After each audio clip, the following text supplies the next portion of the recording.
Hi, Adventure Alan here, and I'm excited to talk to you about our top picks for the best hiking shoes for 2021.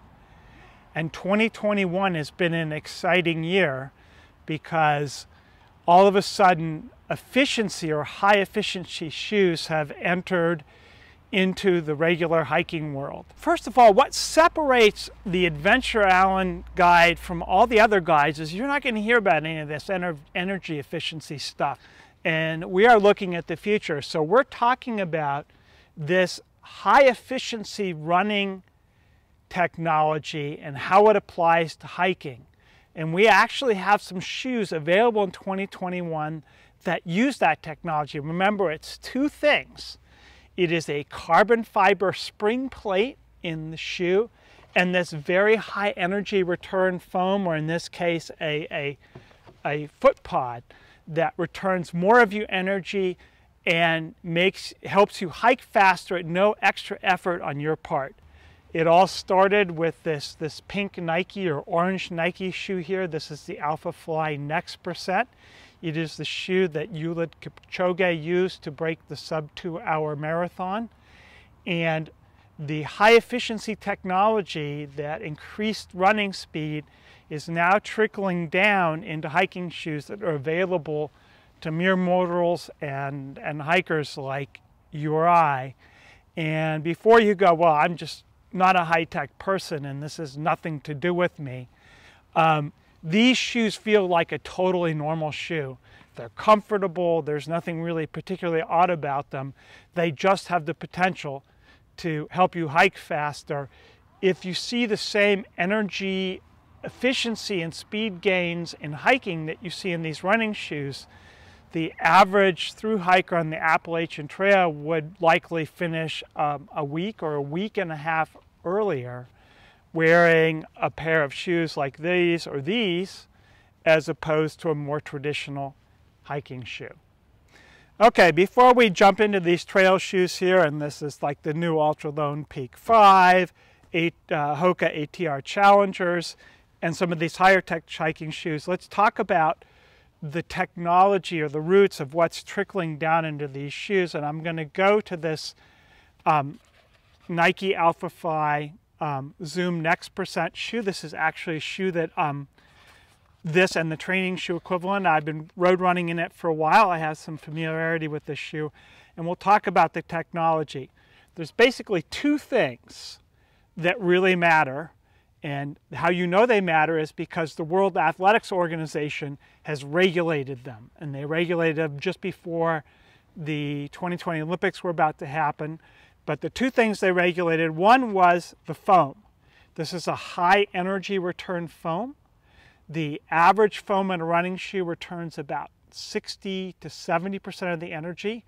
This Nike Zoom X foam here returns about 80%, and this high efficiency air pod on the front of the shoe, it returns a full 90%. So almost all the energy is returned by the foam as you spring up from the ground on it.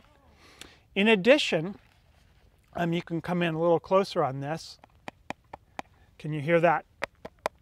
That's a full carbon plate. It runs the entire length of the shoe, and it works like a spring diving board or a springboard. And when the sole is kind of stiff, and when you step on it, it flexes and springs back and returns way more energy than a regular shoe sole. And so the regulations now are that this stack height can't be any more than 40 millimeters, which is about 1.6 inches. And that's to regulate the amount of high energy return foam they can put in a shoe. And then a shoe can only use a single rigid carbon fiber plate. So by looking at the regulations, you know what's important. So that this high energy return foam and this carbon or this foot plate are the things that are going to make a shoe that's more efficient and make you go faster. And with that, we can jump back in and start talking about how this has trickled down into some of our top running shoe picks. Okay, so I'll point out all the same features that are in this Alpha Fly Zoom Next Percent exist in this North Face Flight Vective shoe. you can't see it, but this shoe also has a full carbon plate. You can actually see a little bit of it sticking out in the heel cup back here, but it has a full carbon plate.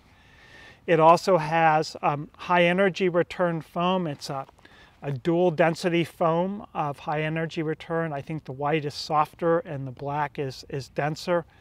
And another thing which these shoes have, and I'll talk about, is they have this usually lighter fabric, and they have a fully gusseted tongue, and then basically the tongue and the upper shoe is one and the same, and very light high-tech fabrics that don't weigh a lot but provide a lot of support.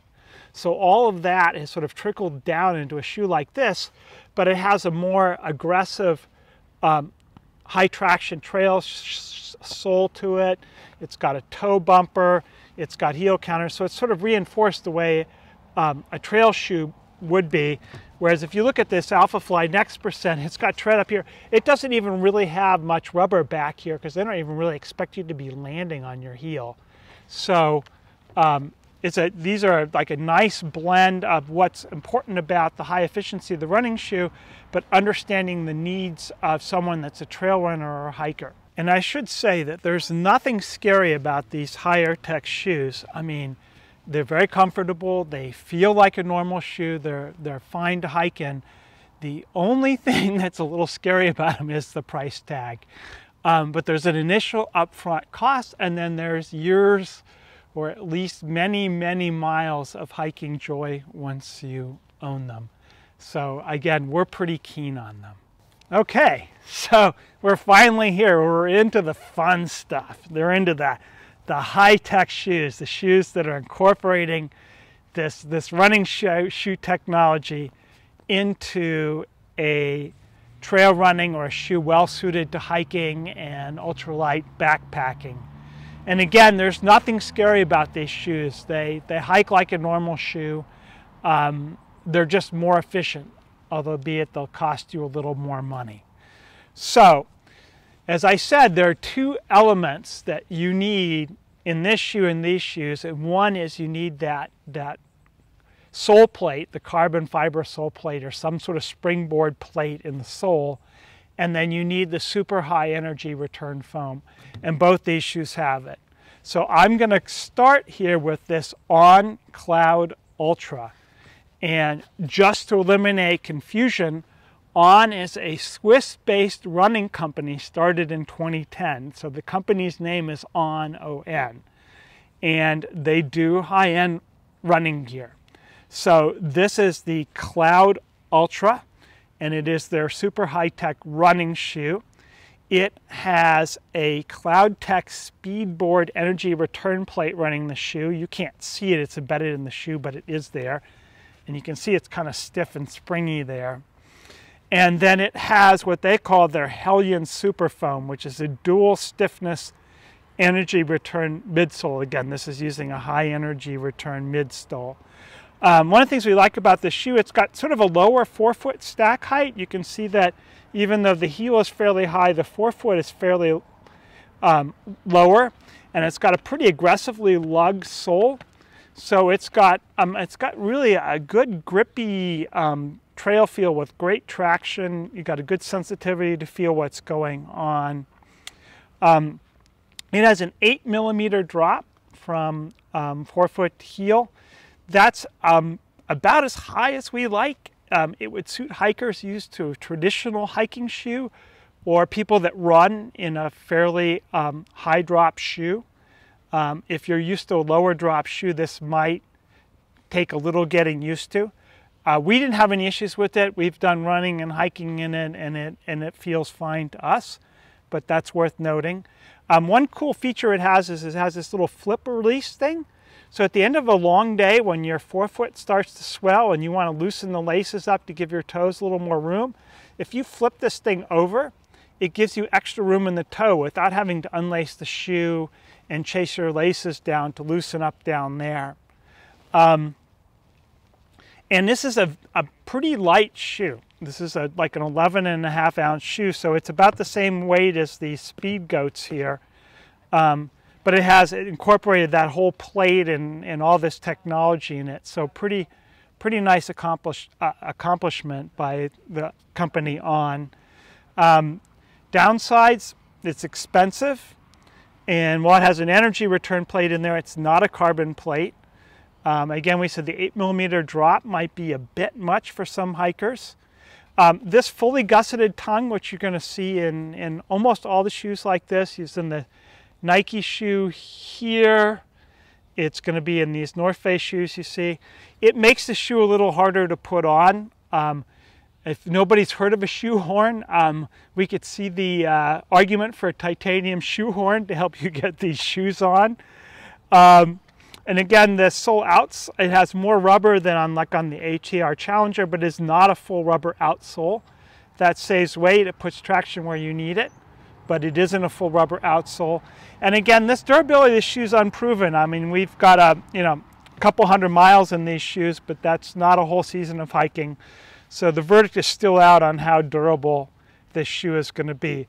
But again, very exciting to see essentially high-end running technology into a trail shoe that's suitable for hiking and ultralight backpacking. All right, the last shoe, and I think we actually saved the highest tech shoe, maybe the best shoe for last, we'll see. This is the North Face Flight Vective.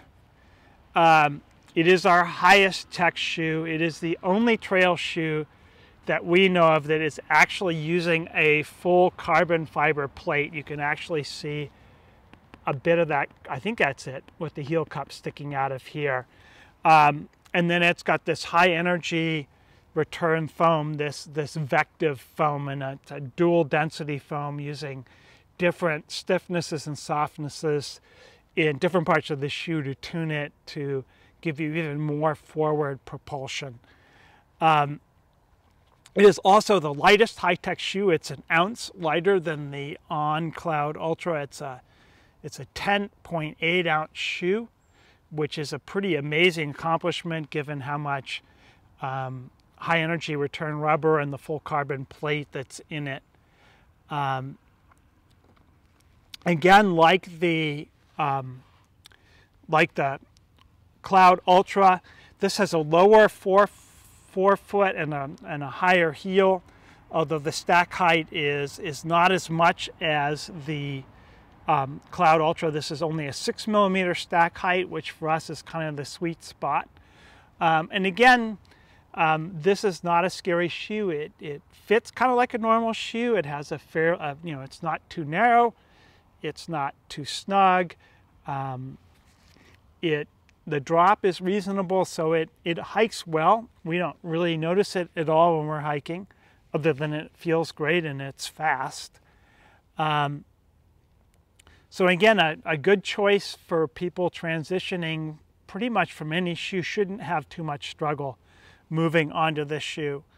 The cons for this shoe, let's talk about the sole. So also one of the things we like about the shoe is pretty much a full rubber sole with a decent grip on it. So for that 10.8 ounces, you also get this full rubber sole. The only other shoe that we saw that on here is the Ultra Lone Peak there.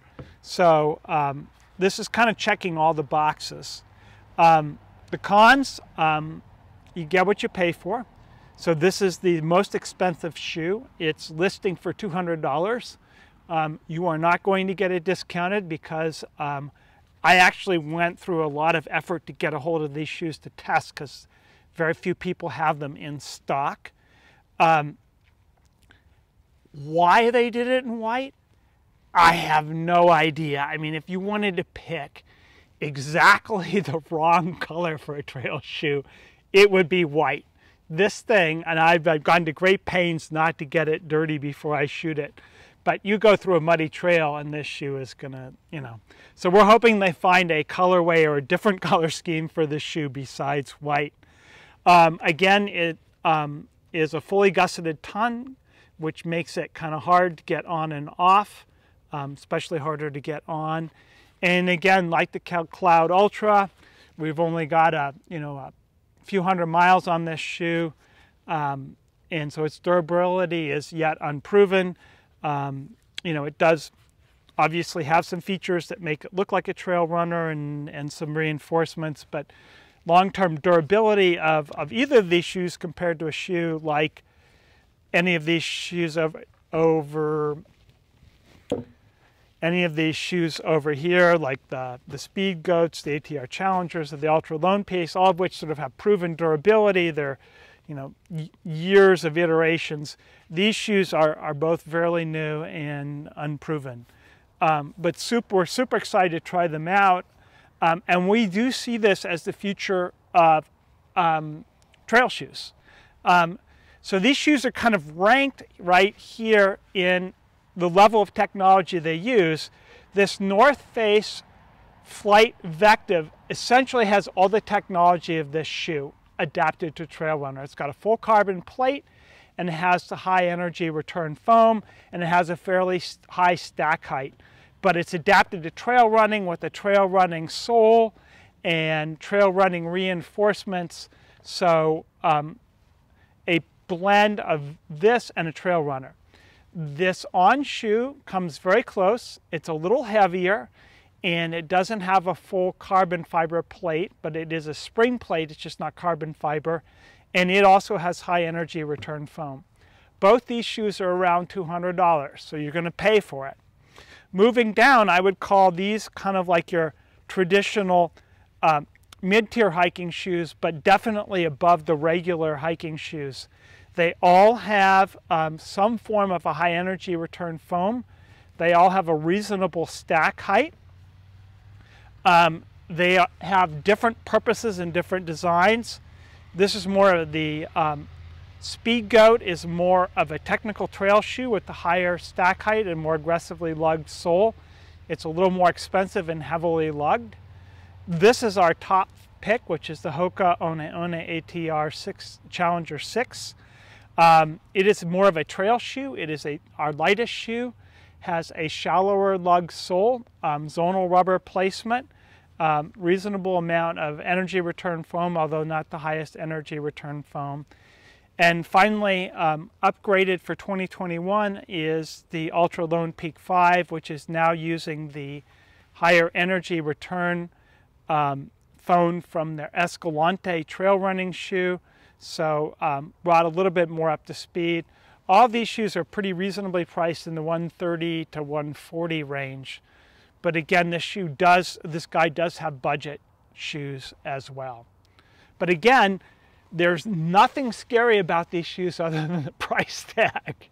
So we're super excited to see how they pan out, but we think these could very well be the future of many fastest known times, FKTs, and people that are interested in briskly hiking along the trail with less effort.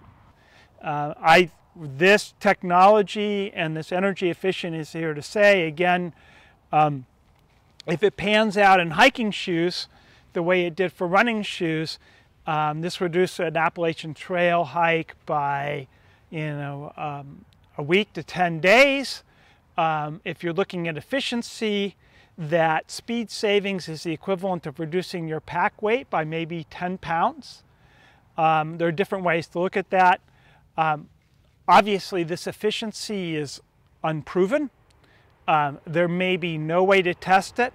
The New York Times was able to to do a lot of statistics on crowdsourced data, and they could pretty much verify that this is about 5% faster than the average running shoe, not a top-end running shoe, but the average running shoe someone would use. If that applies to hiking, we don't know. It might be 2%, it might be 5%. It might be more. I mean, it might be that hiking shoes are so god-awful inefficient because nobody's been looking at it, you might get more benefit from these. But we just don't know. But our best guess is that these are going to be considerably more efficient than the average trail shoe, and that this is going to be where hiking shoes, or at least the fast hiking and ultralight hiking or backpacking community is going, is towards shoes like this. Anyway, we hope that you found this roundup of our best hiking shoes of 2021 useful. Again, we have a written guide that has a lot more shoes and including conventional hiking shoes, budget shoes, and a lot more choices. Please check the comments section at the end of this video. It'll have a link to our written guide. If you found this review useful, go ahead and like the video. Go ahead and like and follow the Adventure Allen channel. Click on that bell for all our great new content so you can get notified of it. And we're so happy that you listened to this video. So until next time, this is Adventure Allen signing out.